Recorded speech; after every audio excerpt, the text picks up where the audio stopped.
साठी जे गॅस बत्ती वगैरे वापरायची त्या सर्व वस्तूंचं आपण इथं जतन करून ठेवलेलं आहे. त्यामध्ये तुमचा काटवटचा पाट असेल किंवा जाता असेल, पाटावर 1 कोटी लिटरचं शेततळ आपण शेतीसाठी बनवलेलं आहे. त्यामध्ये जवळपास 1 कोटी लिटर पाणी बसतं आणि याच्यामध्ये विशेष म्हणजे कासव आणि इतर मासे वगैरे यांचं आपण इथं जतन केलेलं आहे.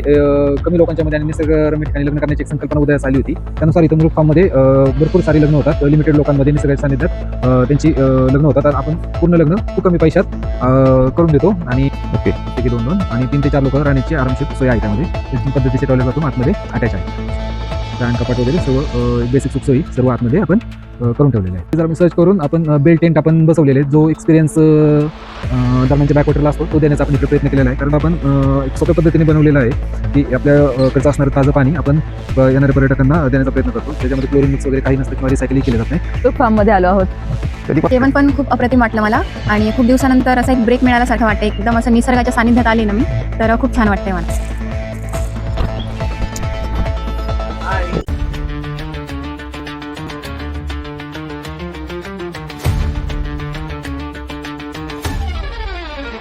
माझं नाव कृष्णराज बाळासाहेब पिलाने.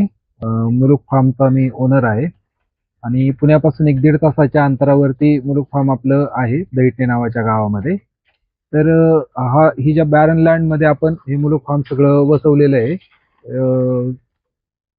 दगड काढून त्यानंतर झाडं लावून आपण ते सगळ्या गोष्टी इथं प्लॅन करून बसवलेल्या आहेत. आणि तुम्हाला आता मुलुख फार्मचे छोटीशी एक टूर व्हिडिओ टूर आपण करूया.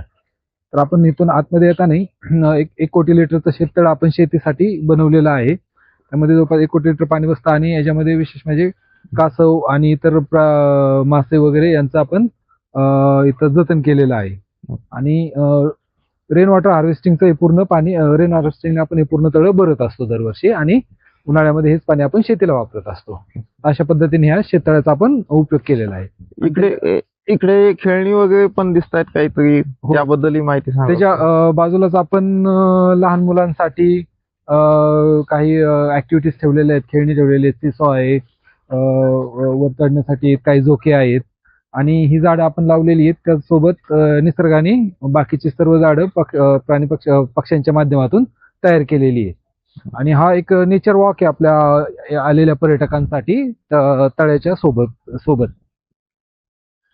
तर आपण जी देशी झाडं असतात आपल्या महाराष्ट्रामध्ये किंवा भारतामध्ये आढळणारी त्या झाडांची लागवड केलेली आहे. आणि त्यासोबतच इथं सुतार पक्षी, वेगवेगळे पक्षी जे आपल्या देशामध्ये महाराष्ट्रामध्ये असतात, पानकोंबडा झाले, हे बरेचसे पक्षी इथं पाण्यामुळे किंवा झाडांमुळे इथं येत राहतात. आणि त्यांचा एक किलबिलाट, एक नैसर्गिक आवाज पूर्ण दिवसभर इथे चालूच असतो. त्यामुळे एक निसर्गाचे एक वातावरण निर्मिती चांगल्या पद्धतीने होत राहते.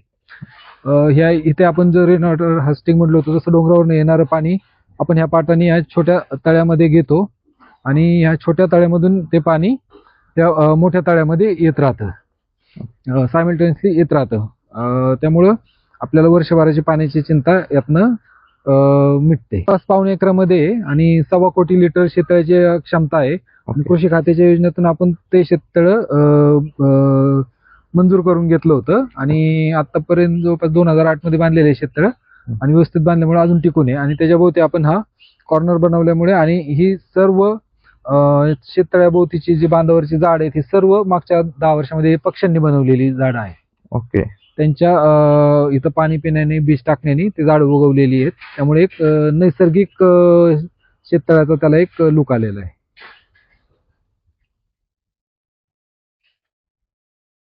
आणि त्याचमुळं यामध्ये कासवांचं, इतर कीटक किंवा आमचे असणारे राजहंस हे सगळे याच्यामध्येच राहतात. 10 ते 12 कासवांचं याच्यामध्ये वास्तव्य आहे.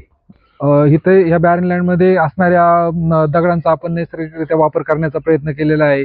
म्हणजे थोडक्यात या निसर्गाला धक्का न लावतात त्याच गोष्टींमधून इथं निघणाऱ्या बांबूंपासून रेलिंग तयार करायचा प्रयत्न केलेला आहे. किंवा झोका बांधताना आपण त्याच झाडांचा उपयोग करून झोके वगैरे झाडं आपण जतन केलेली आहेत.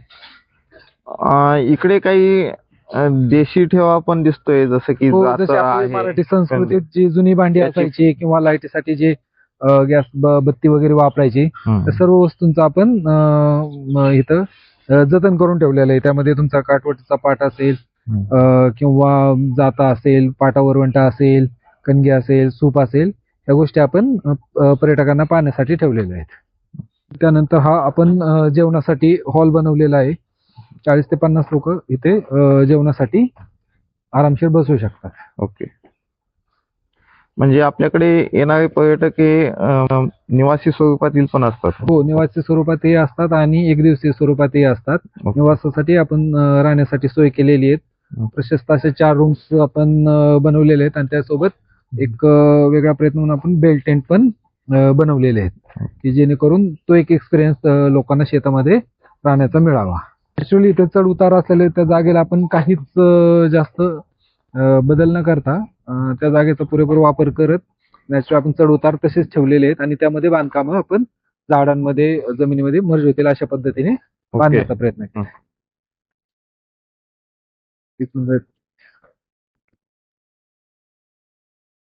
येणाऱ्या पर्यटकांसाठी एक दिवसीय किंवा मुक्कामी पर्यटकांसाठी आपण वेस्टर्न वॉशरूम आणि इंडियन वॉशरूमची भरपूर सोय केलेली आहे. त्यामुळे लोकांची गैरसोय होत नाही आणि लोकांना भरपूर वेळ इथं आनंद घेता येतो. इथे एक मी फ्लेक्स पाहतोय त्यात लग्नाचं विषयी पण लग्न अरेंजमेंट वगैरे दाखवलेले आहेत. करोना काळामध्ये कमी लोकांच्या मध्ये आणि निसर्गरम्य ठिकाणी लग्न करण्याची एक संकल्पना उदयास आली होती. त्यानुसार इथं मुलुक फार्म मध्ये भरपूर सारी लग्न होतात. लिमिटेड लोकांमध्ये निसर्गाच्या सानिध्यात त्यांची लग्न होतात. आपण पूर्ण लग्न खूप कमी पैशात करून देतो आणि त्यासाठी ज्यांचे बजेट कमी असतात किंवा ज्यांचे लोक कमी असतात आणि एक रिसॉर्टला लग्न केल्याचा किंवा एक फार्म हाऊस मध्ये लग्न केल्याचा एक तो आनंदही त्या लोकांना घेता येतो. तसेच जाताना ते आपल्या एक लग्नाच्या दिवशी मुलुक फार्म मध्ये झाडं वगैरेही लावून जातात की एक मोठी आठवण त्यांच्यासाठी राहून जाते की त्यांच्या लग्नाच्या निमित्ताने इथे मुलुक फार्म मध्ये आपण एक झाडाचं वृक्षारोपण केलं. अशा पद्धतीत ऍक्टिव्हिटी होत राहतात. खूप छान लॉन दिसते इकडे. हो, हा आपला लॉन एरिया आहे. यामध्ये तुमच्या पर्यटकांच्या खेळण्याच्या ऍक्टिव्हिटी वगैरे होत राहतात किंवा तुमचे काही समारंभ असतील ते होत राहतात. मध्ये तुम्ही क्रिकेट खेळू शकता, व्हॉलीबॉल खेळू शकता, फुटबॉल खेळू शकता, बॅडमिंटन खेळू शकता. अशा मल्टी टास्किंगसाठी हा लॉन एरिया उपयोगात येतो. त्यासोबतच इथं राहण्यासाठी आपल्या 4 रूम्स आपण बांधलेले आहेत. ओके. प्रत्येकी 2-2 आणि 3 ते 4 लोक राहण्याची आरामशीर सोय आहे. त्यामध्ये वेस्टर्न पद्धतीचे टॉयलेट बाथरूम आतमध्ये अटॅच आहेत. फॅन कपाट वगैरे सर्व एक बेसिक सुखसोयी सर्व आतमध्ये आपण करून ठेवलेले आहेत. त्यासोबतच ही बांबूची झाडे पण दिसत आहेत. हो, खूप सारं तुम्ही एकत्रच हो काय केलंय आपण एका ठिकाणी सगळं अवेलेबिलिटी लोकांना सगळ्या गोष्टींची माहिती मिळावी, प्रत्येक झाडांविषयी माहिती असावी, परत बॉर्डर कव्हरही करता याव्यात ह्या दृष्टीने आपण बांबूची लागवड केलेली. तो बांबू आपल्याला इथं फार्म मध्ये उपयोगीही होतो. जे आपले छोटे मोठे रेलिंग असतील, बांधकाम असतील किंवा कोणत्याही स्वरूपाचं आपल्याला जर बांधायचं असेल तर ह्या बांबूचा आपल्याला उपयोगही होतो आणि त्याचबरोबर बॉर्डरचं फेन्सिंग पण होतं आणि त्याची सावली खूप चांगली दाट पडते. त्यामुळं त्याच्या खाली भरपूर ऍक्टिव्हिटी होतात. संध्याकाळचे कॅम्प फायर होतात, खेळणं होतं राहतं आणि छोटा मोठा पाऊस असला तरी त्या झाडाखाली पावसाचा आनंदही घेता येतो. जास्त पाऊसही नाही लागता. अशा पद्धतीत आपण केलं. इकडे तुमच्या पाठीमागे एक वेगळ्या पद्धतीचे टेंट दिसत आहेत, त्याबद्दल थोडी माहिती सांगा. ते जर मी सर्च करून आपण बेल टेंट आपण बसवलेले, जो एक्सपिरियन्स दरम्यानच्या बॅकवॉटरला असतो तो देण्याचा आपण इकडे प्रयत्न केलेला आहे. कारण पुण्याच्या पूर्व भागामध्ये असलेल्या फार्म हाऊसमध्ये असे एक्सपिरियन्स नाहीत, तर त्याचं एक वेगळेपण जपण्यासाठी किंवा देण्यासाठी आपण प्रेक्षकांना आकर्षित करण्यासाठी ते दिलेलं आहे. त्यामध्ये दिवाळीनंतर थंडीमध्ये कॅम्प फायर आणि टेंटसाठी खूप मागणी असते. कपल्स लोक फॅमिली सोबत येतात आणि टेंटमध्ये राहण्याचा आनंद घेतात. त्यामध्ये फॅन्स हे सगळं सुविधा आपण दिलेल्या आहेत. जसं की आपण आता सध्या चिमणी, कावळे हे नामशेष, चिमण्याचं नामशेष झाल्यासारखे दिसतात. अशा काळात तुमच्याकडे हे गाजाऊन दिसत आहेत लाईव्ह. हो, खूप छान वाटतं. सांगायचा उद्देश असा आहे की आपल्या इथं प्राणी सर्व मुक्त राहतात. प्राणी पक्षी जे आहेत ते तर आहेतच, पण हे राजहंस झाले, आपल्याकडे कासव झाली किंवा ससे झाले, तर पक्षी आमच्या सोबत ते राहण्यात आम्ही त्यांच्यात राहतो असंही म्हणता येईल. ते बिलकुल बंदिस्त नसतात, 24 तास ते ओपनच असतात. हा स्विमिंग पूल आपण एक सोप्या पद्धतीने बनवलेला आहे. की आपल्या कडचं असणारं ताजं पाणी आपण येणाऱ्या पर्यटकांना देण्याचा प्रयत्न करतो, ज्याच्यामध्ये क्लोरीन मिक्स वगैरे काही नसतं किंवा रिसायकलही केले जात नाही. वापरलेलं पाणी नंतर शेतीला किंवा झाडांना सोडून देण्यात येतं आणि त्यानंतर पुन्हा ताजं पाणी भरण्यात येतं. त्यामुळं ह्या ताज्या पाण्यामुळे लोकांच्या डोळ्यांना किंवा लहान मुलांना काही त्रास होत नाही, रॅशेस येत नाही किंवा कलरमध्ये बदल होत नाही किंवा डोळ्यांना त्रास होत नाही किंवा त्याचे कोणतेही साईड इफेक्ट नाही. त्यामुळे नॅचरल पाण्याचा आनंद लोक 100% नॅचरल पाणी आहे. हो, त्यामुळे विहिरीत पावल्याचा त्यांना एक फील येतो, त्या पाण्याचा फील येतो स्विमिंग पूलमध्ये. इकडे बैलगाडी दिसते. हो, आपल्या ज्या मराठी संस्कृतीत शेती असेल किंवा इतर ज्या गोष्टी असेल त्या सर्व, की बैलगाडी असतील, म्हणजे जी पूर्वंपार शेतीची अवजारी आहेत, ह्या गोष्टी आपण अवेलेबल ठेवलेले आहेत. हो, म्हणजे जतन केलेले आहेत एक प्रकारे, की लोकांना त्या शहरातल्या लोकांना किंवा लहान मुलांना त्या कळाव्यात की कशा पद्धतीचं होतं. त्यासाठी आपण ट्रॅक्टर राईड, बैलगाडी राईड ह्या सुद्धा आपण अरेंज करतो लोकांसाठी. असणाऱ्या जागेला जपण्याचा प्रयत्न केला की जिथे लोक येऊन स्वतःचं, ज्यांना आता गाव राहिलं नाही, जमीन राहिली नाही, शेती राहिली नाही, परंतु मागच्या पिढ्यांमध्ये ते होती, तर त्याचा एक कुठेतरी त्यांना तो फील घेता यावा की शेती अशी होती किंवा असं असतं, किंवा एक स्वतःच्या गावाकडे आल्याचा एक पाहुणचार, आधारतिथ्य मिळावं ह्या उद्देशाने आपण मुलुक फार्मची रचना केलेली आणि तो एक थीम ठेवलेली आहे की पाहुणचार, निसर्ग आणि ग्रामीण संस्कृती अशा पद्धतीत आपण एक मुलुकचं त्रिसूत्र ठेवलेलं आहे. त्याच्या ज्योती मॅडम यांच्या थ्रू त्या हे सर्व पर्यटक इथं ॲनिमल कम्युनिकेशन कोर्ससाठी आलेले आहेत आणि ही जागा निसर्गाने समृद्ध आणि प्राणी पक्षाने असल्यामुळे त्यांना या जागेमध्ये ह्या सर्व गोष्टीची उपलब्धता सहज होऊन जाते आणि त्या कोर्सला एक अनुकूल वातावरण इथं मिळतं. त्यामुळं बहुतांश बॅचेस इथं होत राहतात. ओके, म्हणजे ग्रामीण संस्कृती सोबतच एक आध्यात्मिक कार्यक्रम पण इथे राबवले जातात. जे आपली मराठी धर्म, महाराष्ट्र धर्म आहे, जो संतांपासून एक परंपरा आहे महाराष्ट्राला, त्या पद्धतीत जी धार्मिकता आहे किंवा काय म्हणू आपण त्याला, एक श्रद्धा आहे, त्या श्रद्धेला सोबत घेऊन निसर्गासोबत लोक इथं आपल्या आपापले प्रश्नांशी म्हणा किंवा निसर्गाशी एकरूप होण्यासाठी किंवा त्याची उकल करण्यासाठी ह्या वातावरणाचा उपयोग करून घेतात. नमस्कार. नमस्कार. हाय. हॅलो. कसं तुम्ही सर्वजण कसे जमला तिथे, काय आहे? आम्ही इथे एक ॲनिमल कम्युनिकेशनचा टेलिपॅथिक कोर्स आहे. ओके. नेचर्सचा, तर त्या कोर्ससाठी सगळेजण इथे जमलो आहोत. ओके. मुलुक फार्म मध्ये. मुलुक फार्म मध्ये आलो आहोत. ओके. कधीपासून आहात? तरी झाले, आजचा दुसरा दिवस आहे आमचा कोर्सचा. ओके. कसा राहिला अनुभव मुलुक फार्म मध्ये, कसं वाटतं? खूप खूप सुंदर आहे, छान आहे. मुलुक फार्म तर इतकं सुंदर आहे की विचारच सोय नाही. आता सुरुवातीपासून म्हणजे येण्यात जो गेट पासूनचा एंट्रन्स सगळं म्हणजे विलोभनीय आहे, खूप छान आहे. एकंदरीत जेवणाबाबत सर्वजण बोलत होते, जेवणाबाबत कसा अनुभव आहे? जेवण पण खूप अप्रतिम वाटलं मला आणि खूप दिवसानंतर असा एक ब्रेक मिळाल्यासारखं वाटतंय. एकदम असं निसर्गाच्या सानिध्यात आले ना मी, तर खूप छान वाटतंय मला. आपण कुठून आलात मॅम? मी कराडवरून आले. ओके. आणि मॅडमचा पॉडकास्ट बघून मला उत्सुकता निर्माण झाली की ॲनिमल आणि नेचरचा टेलिपॅथी कम्युनिकेशन कोर्स करण्याची, कारण मला मुलांना जरा आवड आहे झाडांची वगैरे, त्यामुळे वाटलं की जरा थोडंसं शिकून घ्यावं आणि काहीतरी वेगळं शिकायला मिळतंय म्हणून. मग इथे आता लोकेशन जेव्हा मुलुक फार्म दिसलं त्यावेळेस तुमचा कसा राहिला अनुभव मुलुक फार्म विषयी? म्हणजे जेव्हा गुगलवर बघितलं तेव्हा ते खूप असं लांब वाटत होतं, म्हणजे मूळ हायवे पासून बरंच आतमध्ये आहे, पण इथे आत आल्यानंतर मात्र सगळा थकवा दूर झाला एकदम. इथलं निसर्गरम्य वातावरण पाहिल्यानंतर खूप छान आहे, सर्व हिरवगार हे निसर्गसृष्टी पाहून खूप आनंद झाला आणि छान प्रसन्न वाटते. म्हणजे काहीतरी एक नवीन ऊर्जा घेऊन उद्या आम्ही इथून परत जाऊ अशी आशा वाटायला लागलेली आहे. Okay, thank you. गावात आल्याचा फील वाटतोय? हो, आता खूपच छान. म्हणजे मुलुक फार्म मध्ये आल्यावरती निसर्गाशी कनेक्ट काय असतो हे अनुभवायला मिळालं आणि खूप सुंदर त्याचे अनुभव आणि एनर्जी अशी 2 दिवस आम्हाला मिळतीये. आणि रोजच्या कामातनं, बिझी शेड्यूल मधनं एक ब्रेक आणि पूर्ण विश्रांती आणि पूर्ण मन शांतता आणि निसर्गात फक्त निसर्गाचा टच यांनी फार अनुभव छान आहे. बालपणीचे दिवस आठवले का सांगा? हो नक्कीच.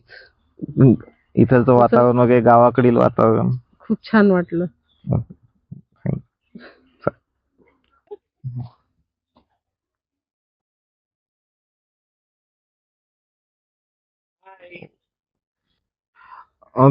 इकडे मुलुक फार्म चालू करण्याआधी तुम्ही, जसं आपलं ऑफ कॅमेरा बोलणं झालं होतं, तुम्ही एक फायनान्स कंपनीमध्ये काम करत होता. हो. तर तुम्हाला ती कुठेतरी रिस्क वाटली नाही का, की शेतीसारखा विषय जो की आता थोडासा निग्लेक्ट केला जात आहे, आणि अशा काळात जॉबसाठी जी धडपड आहे सर्व युथची, त्या काळात तुम्ही चांगला वेल इस्टॅब्लिश जॉब सोडून शेतीकडे वळलात. तर हा निर्णय घेण्यामागचं काय तुमचं मोटिवेशन कसं होतं, Actually, किंवा काय? तसा निर्णय अवघड होता. काही प्रमाणात करोनाने सोपं केलं. आणि दुसरी गोष्ट, जरी आपण जॉब शिक्षण MBA करून बँकेत चांगल्या ब्रांच सेल्स मॅनेजर असताना हा निर्णय घेण्यासाठी, पण त्याचबरोबर सायमल्टेनियसली आमच्या शेतीमध्ये बॅकग्राऊंडही उभं राहिलं होतं. बऱ्यापैकी शेती डेव्हलप झालेली होती आणि मुलुक फार्मची एक पूर्वतयारी आमची बऱ्यापैकी ही झालेली होती. फक्त काही पैशांअभावी, भांडवलांअभावी डिले होत चाललं होतं, पुढे जात चाललं होतं. कधी ना कधी हा निर्णय घ्यायचाच होता, पण केवळ एक करोनामुळे आम्हाला तो घेण्यासाठी एक योग्य वेळ साधता आली. कारण सर्वच गोष्टी बंद असल्यामुळे ऑलरेडी गावाकडेच यावं लागलं वर्षभर. तर मग त्या आलेल्या वर्षभराचा आम्ही फायदा करून घेतला आणि जी आपल्याला गोष्ट भविष्यात करायचीच होती ती आता आम्ही सुरू केली. आणि त्या प्रयत्नांना यश आलं आणि आम्हाला चांगला रिस्पॉन्स मिळाला. त्यामुळे आता काही परत जाण्याचा प्रश्नच परत आला नाही.